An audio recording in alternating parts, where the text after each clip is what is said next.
Good evening. This is CTV News. I'm Byron Scott. And I'm Patricia Vallone. Thank you for joining us this evening. As marijuana becomes increasingly more available across the nation, local jurisdictions are having to alter the way they prosecute those cases. The state's attorney briefed the county's Annapolis delegation on the issue this morning. Aisha Braveboy says she rarely prosecutes marijuana possession under 1 pound unless weapons or distribution are involved. Money is a major issue. Each drug test costs nearly $700 and another $3,000 to call an expert to testify. $687 per test. So we were running a budget of $152,000 a month. I'm sorry, that was the cost. It was totally unbudgeted. So we had to direct our attention to dealers as opposed to those who use it. Now, like I said, I just sent 35 grams up, but they had baggies and a scale. So it's not just a hard and fast rule. We look at every case and try to get maximum return on our dollar. Now, Braveboy says that first-time marijuana offenders rarely get more than probation, so her office usually prosecutes cases where weapons or larger quantities of drugs are involved. County Executive Angela Alsobrooks has been speaking out in support of legislation that would dramatically increase funding for school construction.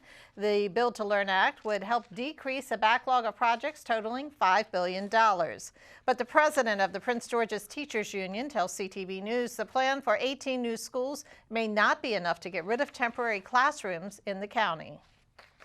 Many of our schools have a lot of temporary trailers behind them, and the capacity of our school system has expanded.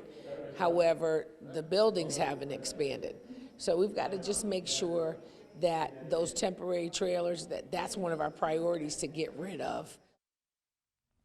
And Dudley says to prevent constant school overcrowding, the county needs to do more to keep development under control. And a Chicago woman has been identified as the second person in the U.S. to contract the coronavirus. This according to the Centers for Disease Control. The patient is in her 60s and returned from Wuhan, China last week. She is currently in isolation at a city hospital. The symptoms that we're concerned about in this setting would be fever, cough, or shortness of breath. The patient, approximately 3 to 4 days after she came back into the U.S., she started to develop some low-grade symptoms. As you heard me say, she really had very little travel outside the home during that time period.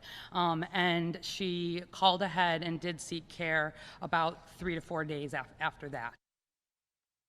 The first case of the virus in the U.S. was reported in Washington state earlier this week.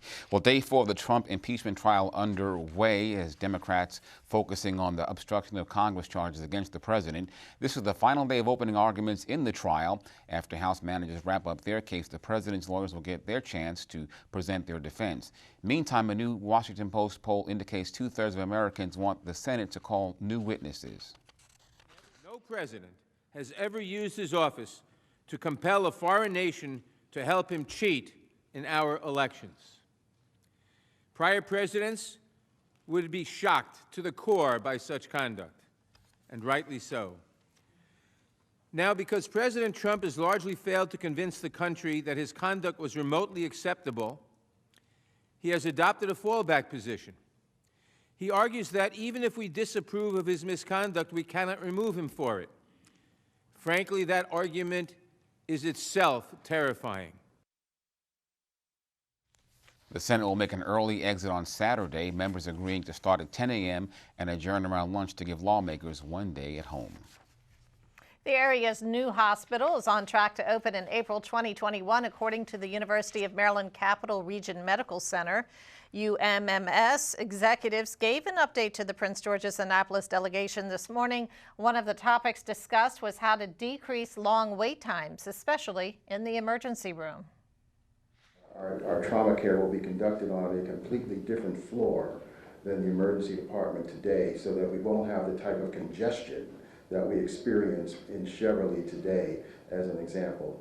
But that doesn't excuse the fact that we need to improve throughput. We're still going to be living in Cheverly for another 15 months, and I hear you. We are working every day to really unplug the logjam. Next Tuesday, the current hospital in Cheverly will open a new Heart and Vascular Institute. That department will relocate to Largo when the new medical center opens.